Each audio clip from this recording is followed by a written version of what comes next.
Hello everybody, my name is Michael McSheehan and I'm really excited to be presenting this kickoff podcast for the Vermont I-Team's focus this year on literacy learning and all students. So this presentation, Literacy, Excellence, and Equity for All, is going to lay out for us a little bit of information about the context of literacy learning for all students, but with an eye towards students with the most significant disabilities. My involvement here within Vermont has grown over the last several years through a project that the Vermont Agency of Education has been involved in called SWIFT, School-Wide Integrated Framework for Transformation. SWIFT is a nationally focused center funded through the U.S. Department of Education's Office on Special Education program, and our attention is on developing capacity for academic and behavioral supports to improve outcomes for students through an equity-based approach to inclusive education. We've been in existence now for about 4 years here within the United States, working with a focus of 5 states through our federal funding, Vermont being one of them, New Hampshire, Maryland, Mississippi, and Oregon. So we've got a little bit of an array of places that we've had a chance to work. And we've welcomed on board a few new partners here in the last year, California, Washington, and Indiana. So we're taking what we're learning from our initial states and expanding that work to scale up across the country. My role within the center is as the coordinator of technical assistance, but my passion in education really links back to my roots in New Hampshire, and I want to tell you about that in just a second. So first, just to restate the purpose, the focus of this podcast is to explore how comprehensive literacy learning in universal support in Tier 1 of a multi-tiered system of support is important for all students, including those with significant disability labels. So my passion for this work goes back to my roots in New Hampshire. I was born and raised in a little city called Rochester, New Hampshire. It's where my family was born and raised, and their parents were born and raised. So we have a long-standing legacy there within that town.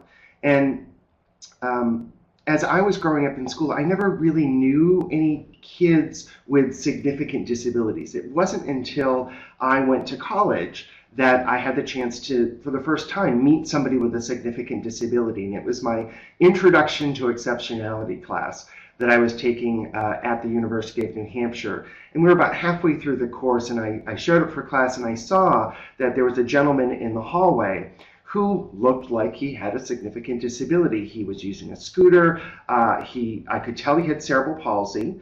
He had a personal assistant with him. And quite honestly, as he was making sounds that were unintelligible to me, and I could see that he was drooling on himself, I thought, aha, so this is a person with a significant disability. And because of the way that my instructor had run the course, she did a really good job at getting other people to lecture in all of the classes. I thought not that he would be giving the lecture that day, but that she would be talking about him, that he was kind of exhibit A for the learning for that day in our class. I didn't have any other context for thinking about what his role might be in a university course. As the class started up, he was positioned at the front of the room, and he pulled out a big green plastic board that had letters and words all over it, and he started tapping away on the board. And the course instructor, standing over his shoulder, was reading aloud the words that he was putting together, the sentences he was building. And he proceeded to give a very powerful lecture that day on policy and disability studies. And he kind of reviewed our history of educating students with disabilities and our kind of what's possible for people with more significant disabilities. And I sat there in the back of the class completely blown away. Really, one, he was giving content, some of which was going over my head, so I was struggling to keep up with him. But also, I didn't have a context for making sense of what was happening. How is it this guy that I thought was exhibit A for the course is actually the guy giving the lecture, and doing so in a stunningly brilliant fashion? What was happening here? And I really struggled to try to get my head around it, and I decided to kind of make that the focus of my work professionally. Well, that guy that gave that lecture that day is somebody who went on to work in the Clinton administration in the 90s and has worked in every administration since in the arena of disability policy and practice. His name is Bob Williams. Bob is an amazing leader who's led conversations about employment. He's led conversations about education, about healthcare and people with disabilities, and really has shaped our country. He continues to be a voice and an image in my head of what's possible for people with more significant disabilities when they're really well supported. Now, as I mentioned, my hometown, Rochester, didn't have kids with significant disabilities in it, and that was actually a learning point for me. In part because Rochester had put some energy into this big question that we had about whether or not kids like Bob could be educated in their local neighborhood schools, could become readers and writers.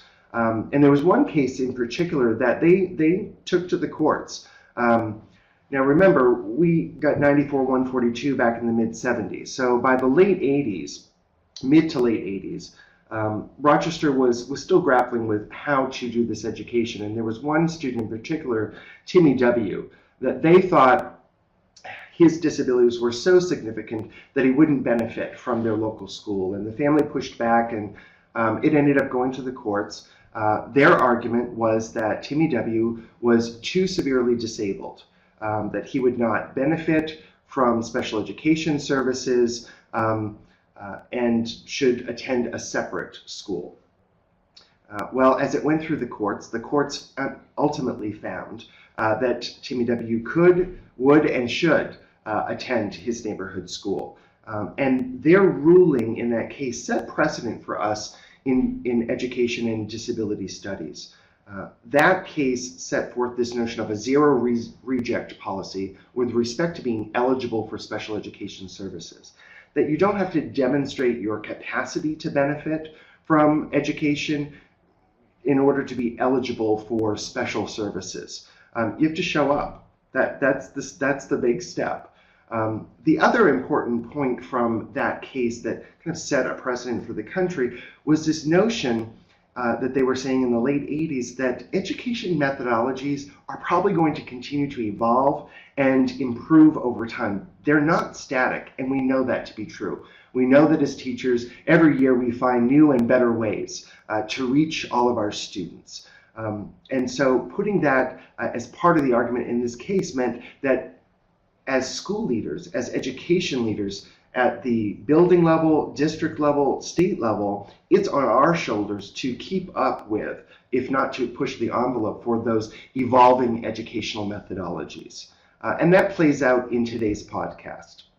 So let me jump from that personal experience to what we've learned now. In 40 years of research, in looking at kids with significant disabilities, there's a real consistent message in the literature. And that is that students with significant disabilities, educated in inclusive settings, educated in general education settings in their neighborhood schools, actually exhibit great growth in academics, reading, math, social studies, increases in their communication skills, self-determination, employment skills, and in the arena of social skills. Real consistent findings. And when we even look to compare similar kids in different settings where we're controlling for that notion of student characteristics, and we compare students educated in separate special schools or separate classrooms with kids with similar profiles in general ed settings, again, the findings are really consistent. Those students in the general ed settings do better than the kids in the separate settings. In fact, in 40 years of those kinds of comparative studies, there's no evidence documenting any positive outcomes of that separate special education that compare to what we get in the general setting. So in the notions of evidence-based practice, this era that we're in now, that's an important evidence base to look at to guide our decisions. Context matters. And context matters for literacy learning.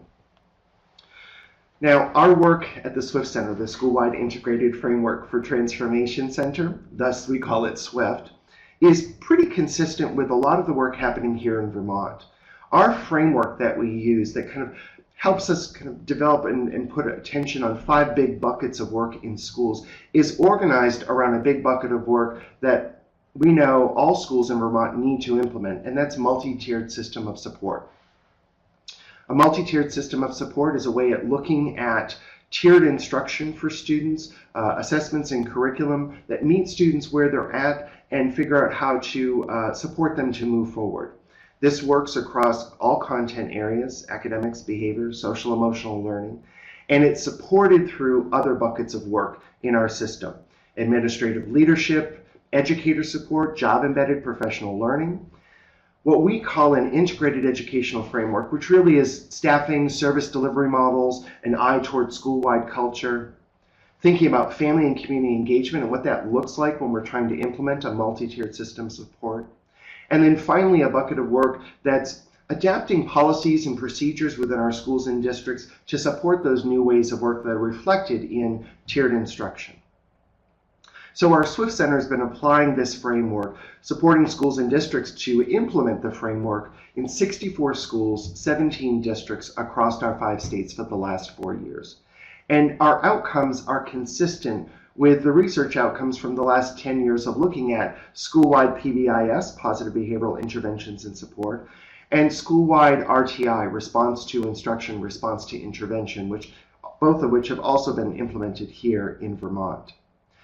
Our outcomes, as I said, are similar with the rest of the country. And let's just take a quick look at those because they set the stage for what we're going to do with best practices in literacy learning. So what we're finding is the degree of implementation of this framework, these 5 buckets of work, the degree of implementation of them relates with reading scores, reading achievement. So in our states that use the PARCC statewide accountability assessment, we see that on the bottom of this graph here, you have numbers that reflect the level of implementation, the degree of implementation of our framework. And on the vertical axis, you see the mean reading scores from the PARCC assessment for students across those states. And there's a pretty strong relationship there evidenced in the graph. And what it tells us is that the implementation status is a significant predictor of those reading scores. That really doesn't surprise us. We've expected that outcome based on our prior work and your prior work with RTI and MTSS. We were also interested to see if that held true in higher poverty settings. So we pulled out our schools who were Title I schools, 22 of them, from a different set of states that use the SBAC assessment. So here on this chart, again across the bottom, we pulled out indicators related to academic MTSS and put it up against the English language arts scores from the SBAC. And again, we see a strong, statistically significant relationship where the degree of implementation is directly related with the reading scores for Title I schools. So even in contexts of higher poverty, we can get these kinds of outcomes if we're implementing MTSS and those supportive approaches. What's also really nifty to note is that we're not only increasing the excellence, the academic excellence, we're also creating more equitable environments by implementing that framework. We've been tracking students with more significant disabilities across our schools in the country over time, and what we're seeing is for students who take alternate assessments based on alternate achievement standards, that they're increasing their time in general education settings. What this chart shows is that from our baseline through the end of school year 2015, that our schools ended up having students with significant disabilities almost, you can see here, almost doubling from 19% to 32%. Of those students spending 80% or more of their day in general ed settings, with a corresponding decrease of those students spending more time outside of general education settings. But it's not just about where kids are. It's also about what they're doing and how they're engaged when they're physically in that general education environment. So we also took a look at the degree of implementation or participation in core instruction in reading and math. And what we saw is our schools, when implementing this approach, were able to double from 19% to 44% of students on alternate assessments participating in core reading and math instruction. So again, really not a surprise. We would expect this. It's just, this is the first time we're actually trying to make all of these changes at once in a national project. So we thank the U.S. Department of Education for their funding and their support, and for our continued learning and sharing here in Vermont. So this data suggests we can build both excellence and equity in our schools with these approaches. Let's take a look at what that looks like for kids with more significant disabilities by diving into a short video that's taken from a segment of some of the videos we produce at the Swift Center. This video is going to focus on a middle school student, Lily, and her experience of being educated alongside her non-disabled peers in her neighborhood school. Lily belongs. All right, everyone has a worksheet. Number 1, we have all been convinced by others to buy or do things. Who on the list below usually is best at convincing you? Who is second? Every student has the right to receive instruction with our age-appropriate peers in a general education setting, and it's our job to figure it out. It's not the student's job to figure it out. It's the adult's job to figure it out. And it's hard sometimes. It's all the adults are the ones that get in the way, right? It's not the kids. The kids don't ever get in the way. The kids live up to your expectations. So if you expect them to be peers with each other, they're peers with each other. How do you think respect plays a role in someone being able to persuade you? Lily, what do you think? Do you think it's easy? Easy. So you think you could convince Jackson to give you his last piece of gum? No? But you guys are good friends, aren't you? Yep. Yep, that's what I thought. Okay.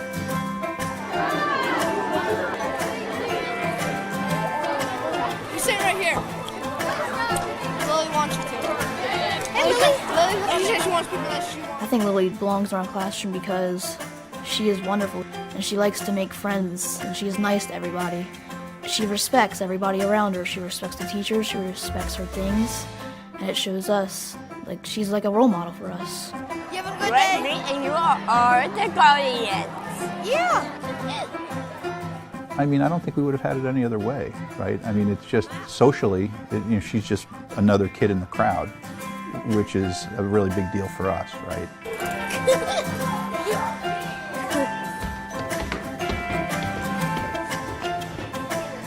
This is my 3rd year teaching, and I think before this year and working with Lily and some other students in my class with these severe disabilities, I probably would have said there is a separate place for some students to learn, but I really honestly feel that general education setting is the place for all students to learn. I feel like not only do they benefit from being together with their peers, but I think the peers really benefit from that as well. Well, I met her first last year in math class. She was at a different table and I thought, oh, maybe I can meet a new friend because I'm not really that social, but she's just really funny and it's good to be friends with her. It's hard to explain, but with that problem that we're doing on the board, when she does that and I can help her with that, it helps me understand more about what we're doing.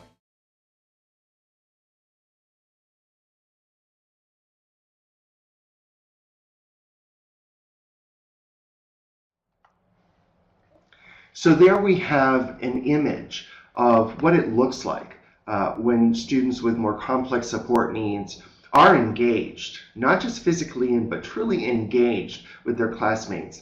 We see in this video her engagement in a dialogue about, I believe they're using informational text in this classroom, and she's building an argument based out of that text with her classmates.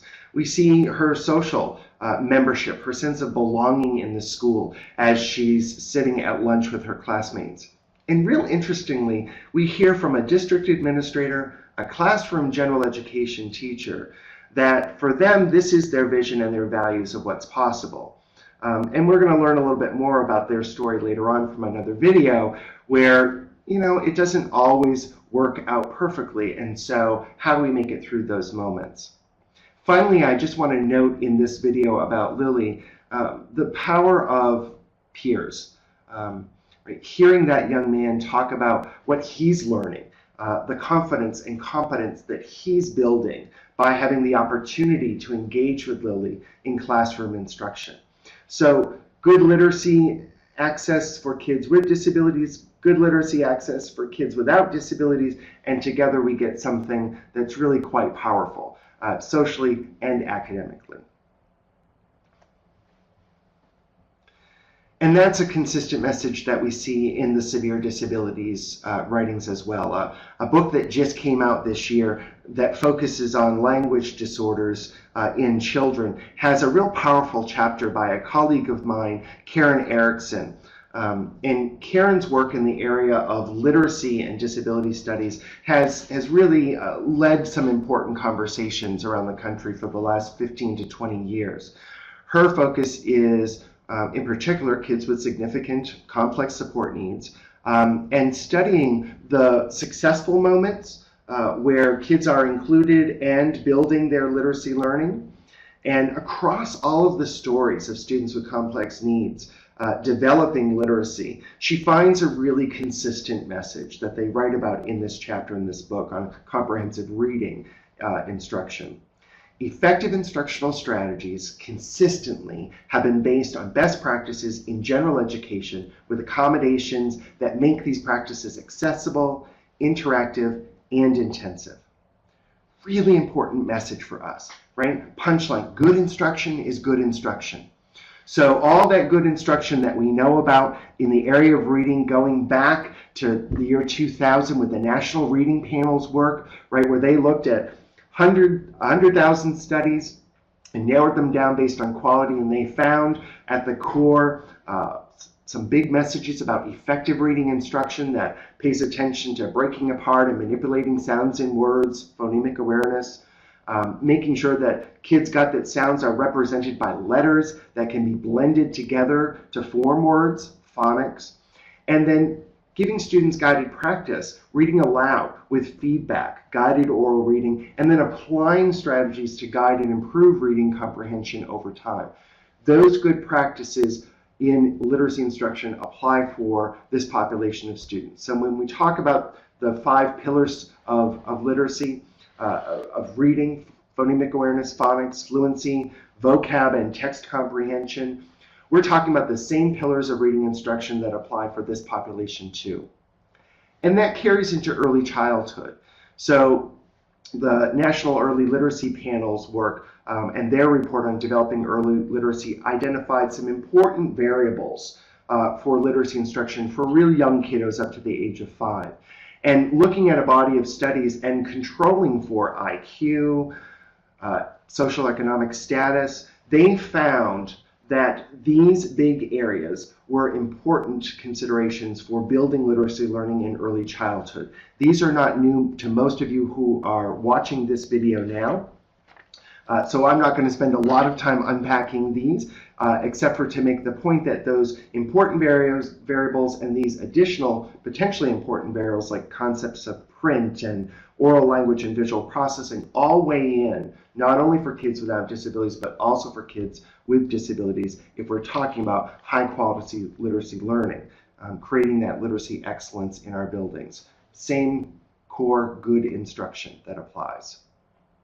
How we deliver that, however, for this population has been part of our struggle, right? We've got some good what strategies to do, but how we get those in place has been a challenge to our schools. And oftentimes, students with more complex support needs experience fractured literacy instruction that may focus on isolated skills, right? We may focus on sight word development quite often across the country, and the literature points to that as well. We have boxed programs that show us how to build sight word vocabulary with students, and so we do it because that has the label on it that says it's matched for this population of students.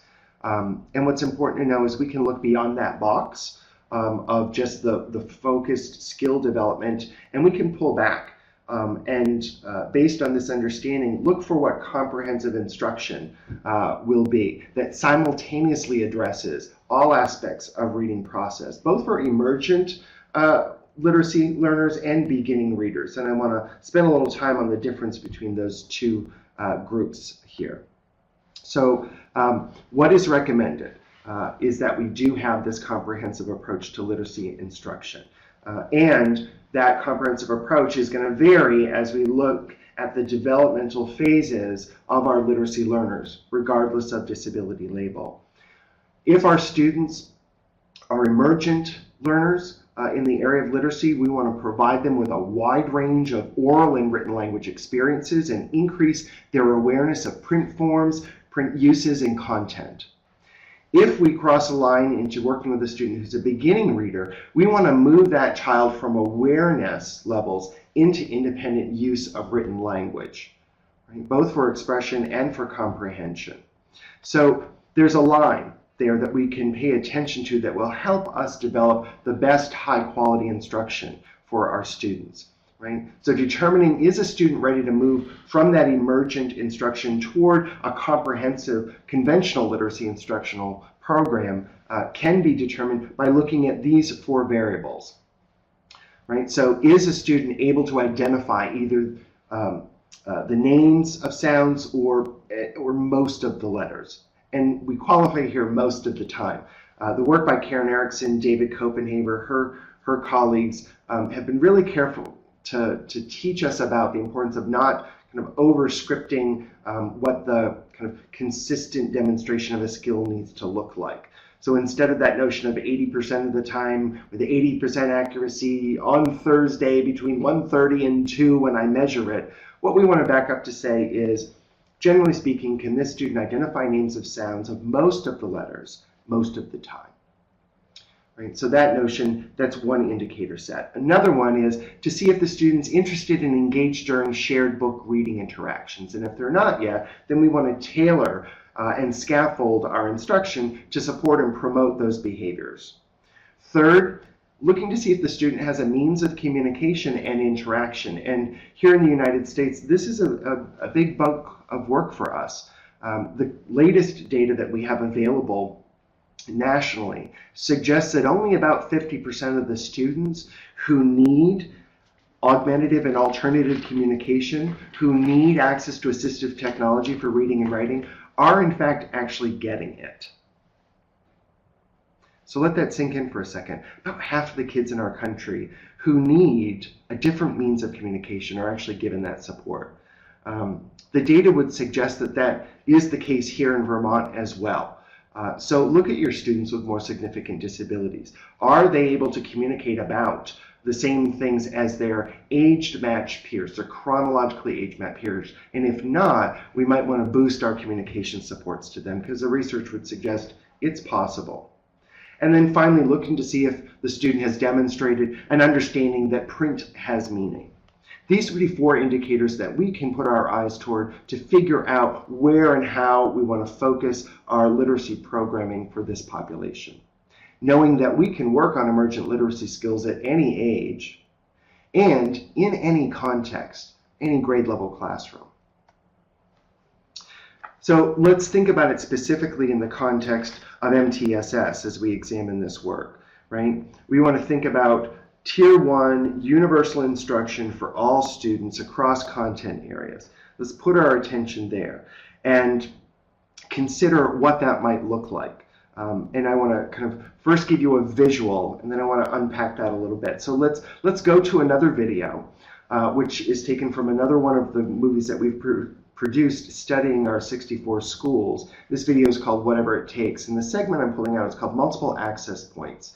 And it's going to focus on this student, Ashley, who you can see in the photo has complex support needs and uses augmentative communication through an eye gaze access point.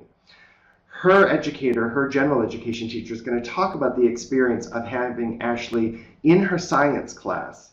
And yes, we want to think about literacy learning in science class as well. So let's take a peek at what we can learn from Ashley's story. Multiple access points. When I'm planning for a lesson, I try to give my students multiple access points. This involves different ways of visualizing the material. I know some students learn better by reading, so I make sure that there's an element of reading in there. Some students will learn better if they write it afterwards. Some students need to see it. Some students need to touch it. Sometimes it may feel like a circus, but it's trying to meet the needs of every student in the class. You will be getting a circle magnet to hold the train or bus onto the Newton scale. This is a new piece of equipment you're going to learn to use. What it does is measure force. I've worked with Ashley for 2 years now. I taught her in 7th grade science and now in 8th grade science. It was difficult for her to learn how to use the eye gaze machine. Once we started doing that, I started making notebook files so she can look at and switch between the screens. The eye gaze has definitely helped her to become more a part of the class. I want you to write a question for Ashley. I want you to, okay, I'm going to give you a marker. We need to try to help her figure out if the new ramp is going to have more or less. So, will the new ramp have more or less effort? A, more, or B, less? I'm not sure what the answer is. She will work with her peers, and she will also be able to go around to different lab stations. So she is capable of learning grade level content as it's relevant. Having students like Ashley with severe disabilities in my classroom benefits every student because they see what the real world is like. They're going to be out in society with people who have different challenges than them. But the more that you are exposed to people with different challenges, different disabilities, the more you're able to show compassion and to help each other out.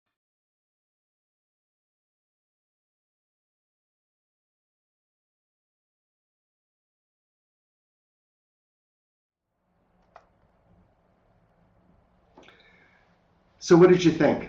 Gives us an image of some of the considerations that are going to need to happen in our classrooms for students like Ashley to be able to engage. And I really love how the general education teacher is leveraging classmates for them to think, how would I frame a question about what I'm learning so that Ashley can participate in this lesson? And that's great learning right there for students without disabilities. And then for Ashley to get the response that says, I don't know what the answer is. Great opportunity for a reteach. Let's have her classmates summarize what the possible choices are and why either of those are possible choices. Let them have an opportunity now to teach and reteach to her. Now that assumes that she's got accurate control over her communication device, and that was what she intended to select, which is another presentation that will be a fun one to follow up on some other time. Ashley's story in part is shared here to bring our conversation specifically to the kids with the biggest labels. As we've looked at this population over time, we make a lot of assumptions about them when they don't have the communication supports that Ashley had. How would we know that Ashley was thinking in science class? That she was taking in even the notion that there was some kind of question and response needed in the interaction if she didn't have her communication system. If we were just looking at reports on her and how she performs without communication supports, what would we be thinking about Ashley? We might be looking at reports that suggest that she has a really low IQ, that describes her as low functioning. And those numbers on those reports are quite powerful, and they set us up sometimes to make not great choices in our profession.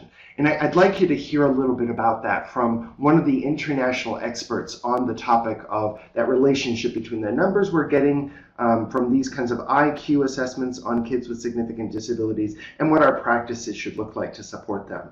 Her name is Pat Miranda, and Pat Miranda has been a grandmother in our field of augmentative communication, education of kids with severe disabilities for decades. She's been an editor on several research journals, published several books, and published hundreds of research articles. She has studied this question in depth. So I'm really excited to kind of give you a presentation within a presentation today by pulling an excerpt from something that she shared with us at the University of New Hampshire about 5 years ago. So here is Pat Miranda. My point is that numbers are numbers, right? The question is, why do we give so much weight in the school system to these numbers, AKA scores? And one of the reasons, I think, is because we don't really understand what they tell us, right? What they tell us is how much the student has learned so far. So far. We also think that they predict something about a student's potential. People say this all the time. You know, he's a mental age of 18 months. His limited potential. What does that mean, limited potential? The truth is that IQ tests, for example, don't predict potential. They only predict about 25% of the amount that a student is likely to learn in school under ordinary circumstances. The other 75% of what students learn in school, of what you learned in school, of what I learned in school, can be accounted for by factors such as a student's memory, a student's persistence and motivation, and by the instructional supports provided by teachers. And we've known this for a really long time. We've known, for example, that IQ doesn't predict reading ability in students with learning disabilities for many years. Right? And in recent years, we've started to see studies that have looked at students with more significant disabilities. So, for example, there was a 2010 study in which 30 students with autism spectrum disorder were involved, most of whom were in general education classrooms. And interestingly, this, not surprisingly, lower than predicted achievement based on IQ scores was observed in at least one domain of spelling, word reading, and number skills in 60% of these students. Well, none of us are surprised when students don't perform up to potential, right? That happens in school all the time. But what the second part of what the study found is what's interesting. Higher than predicted achievement was also observed for an equal proportion of students, 60%, in at least one domain. In other words, IQ for 60% of these students underestimated what they'd learn in spelling, word reading, and basic number skills in the general education classroom. There was also a study, and I like this one as well, of young adults in the United Kingdom. These are kids with Down syndrome who had a mean IQ score at age 9 of 40. So these are kids with significant cognitive disability. And what this study, which followed these kids up through high school, found was that IQ was significantly less predictive of academic achievement for the students in this group who were included in what's called mainstream schools in the UK than for those that were educated in special schools. And so kids in regular ed classrooms did better, even given equal IQs at age 9, than kids in special classes.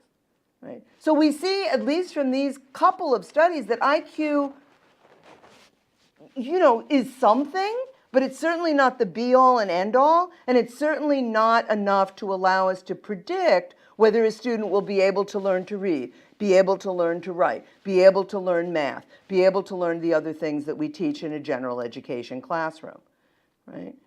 But we pay a lot of attention to these numbers in the school system still. I mean, we take them often as sacrosanct. I think it's a big mistake. You all know this picture, don't you? Right? So here we are, the Wizard of Oz, okay? And Dorothy and her friends Toto pulls back the curtain, right? And reveals that the Wizard of Oz is just this guy, right? And they're all like, oh my gosh. And you know the line here, right? Right? What does the wizard say? Pay no attention to that man behind the curtain. Pay no attention to that man behind the curtain. I would ask you to pay no attention to that score on the IQ test. Right? Ignore the numbers because they're not going to tell you what the kid can do. They're going, in fact, to make you think that the kid can't do very much at all because the numbers are going to be low if we're talking about a student with a significant disability. Instead, presume competence.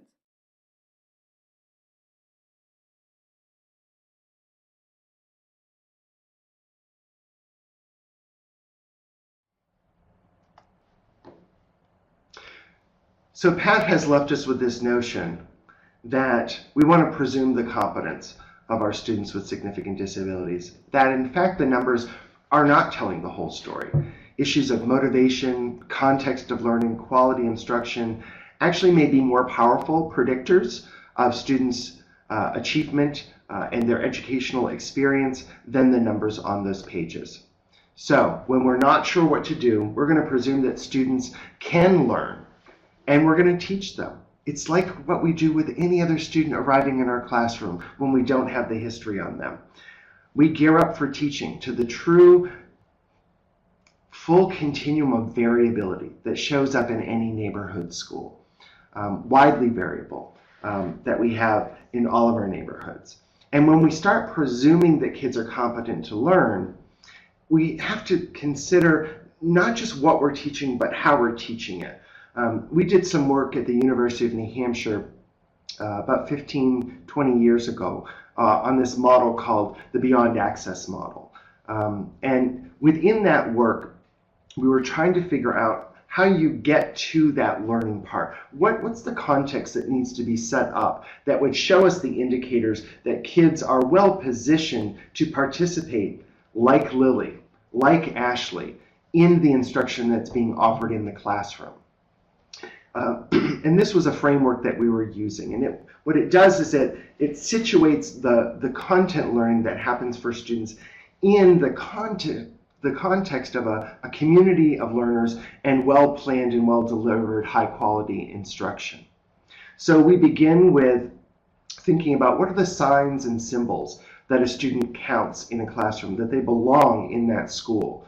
So for example, in Lily's story, we saw that she had the materials that her classmates had. She was seated alongside them in the small group instruction. We saw those same things with Ashley. She had adapted materials that aligned with what the classroom was working with. She had access to that science textbook, and her classmate was reading it to her. And she was given choices that were aligned with that content well. So physically in the room, seated alongside classmates, having the access to the materials within that environment. Those are signs that tell a student, you belong here. When I take roll call, when I take attendance as a classroom teacher, and I call out your name, I'm letting you know I think you're supposed to be here, versus not having you on my roster at all, because your homeroom is the severe disabilities program down the hall. We want to contrast those two things, create a sense of membership and belonging for this population of students. Then we move into this notion of participating in instruction. Okay, so we've got kids showing up within their physical environments. Now let's get them engaged in that classroom instruction. So we saw with Lily, we saw with Ashley, prompts to engage them in the conversations, the dialogue about the texts that they were reading, that expected that they would have responses to those. Ensuring that when we change up the instructional routine, as we move from large group instruction to small group instruction, or to partner work with the person sitting next to you, that Ashley and Lily move through those same instructional routines, that they have the communication supports needed to participate in that classroom experience. If Lily was moving through the instructional routines but didn't have a way to communicate, again, she'd be observing high quality instruction but not be participating in it. Once we set the context, once we engage kids in the instruction, then we can begin to expect that they're going to demonstrate learning from that instruction. That outside-in model of planning is different than how we approach most of our IEP meetings, right? Our IEPs start with what's the present level of functioning, the present level of performance. We're going to write goals and objectives based on that, and then we're going to figure out where we're going to teach those. So this flips the conversation. If we're presuming all kids are competent, let's set up the learning environments for all kids and then move into that learning box, like what happens in most general education classrooms. We set up a community of learners, we make our plans, and then we deliver that instruction, reteach and monitor as we go through the work.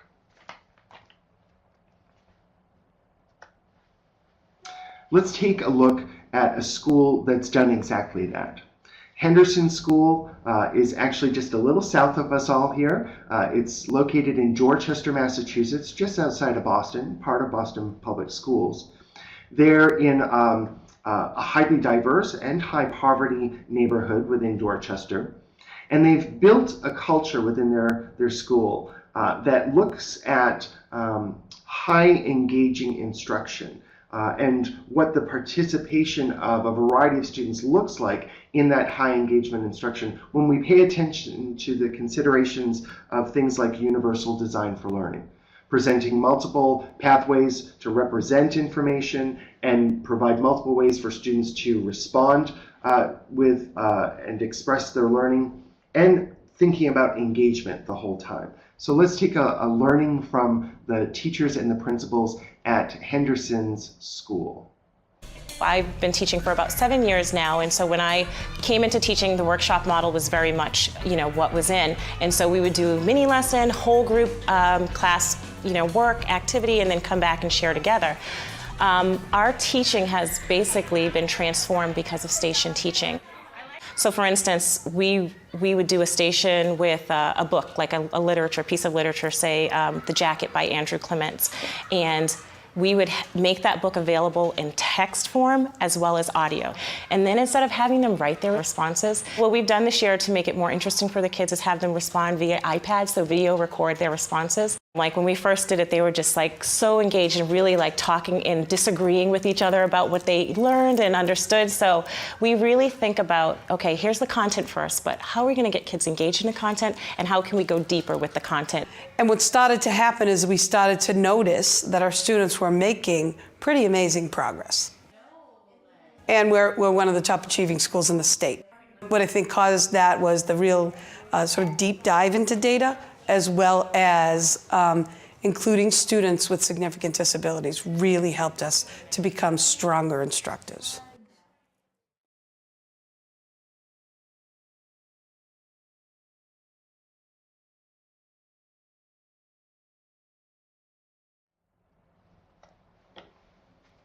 Pretty rich instruction, huh? We see a classroom teacher who's thinking about high-level texts, engaging her classmates, her classroom with that high-level text, thinking about her planning approach was really thoughtful. And the perspective we get from the building principal there at the end of the clip, she shares an important bit of information there. It was not only their deep dive into data that moved their academic performance numbers, right, to be the highest performing school within that system, if not the state, but it was including kids with significant disabilities in that instruction that pushed them to really up their game as instructors, right? If I can teach to that student with those complex needs, I can make this work for everybody else in my classroom. Really important to see it happening. I want to share a couple of more, at least one more video with you before we close out today. And this video talks about kind of setting the bar high.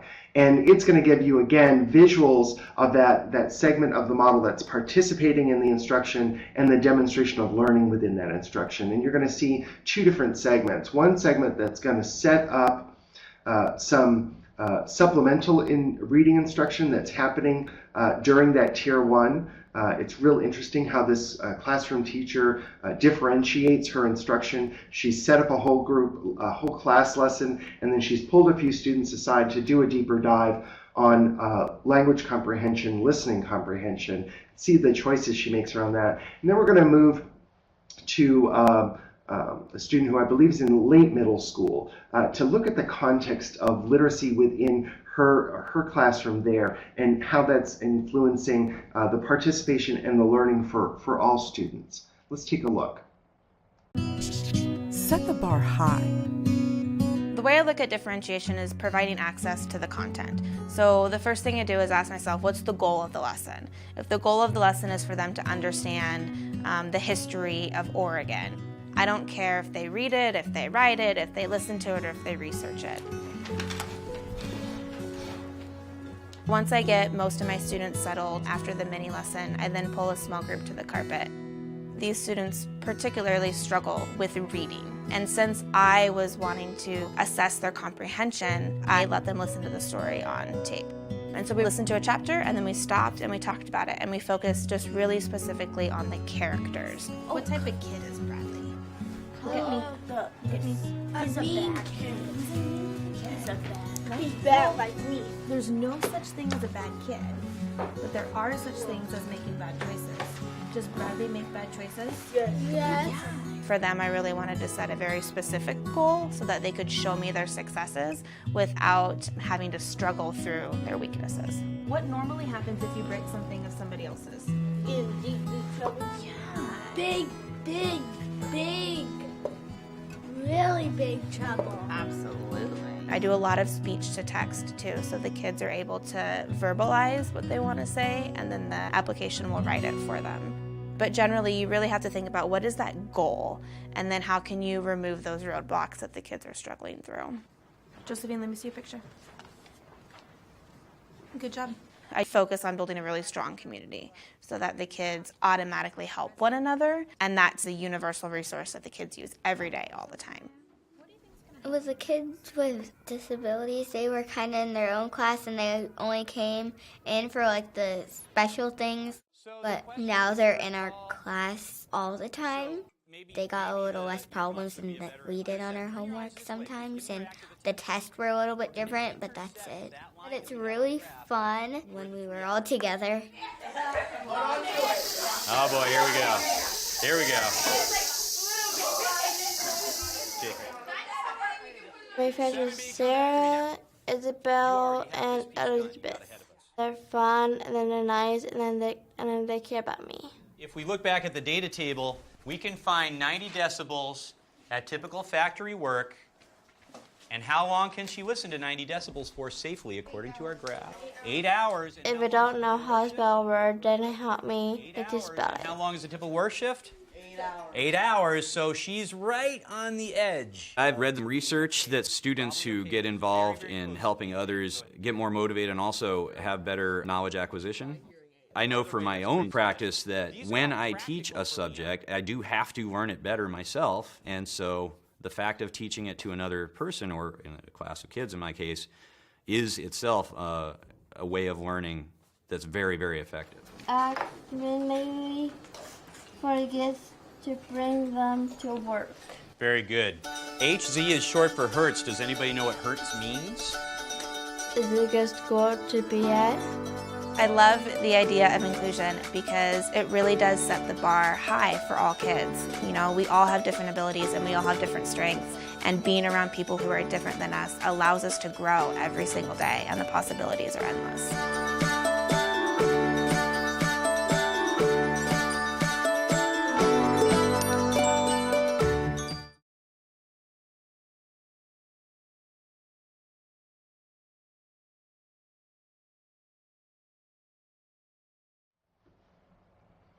So as that teacher says, the possibilities are endless.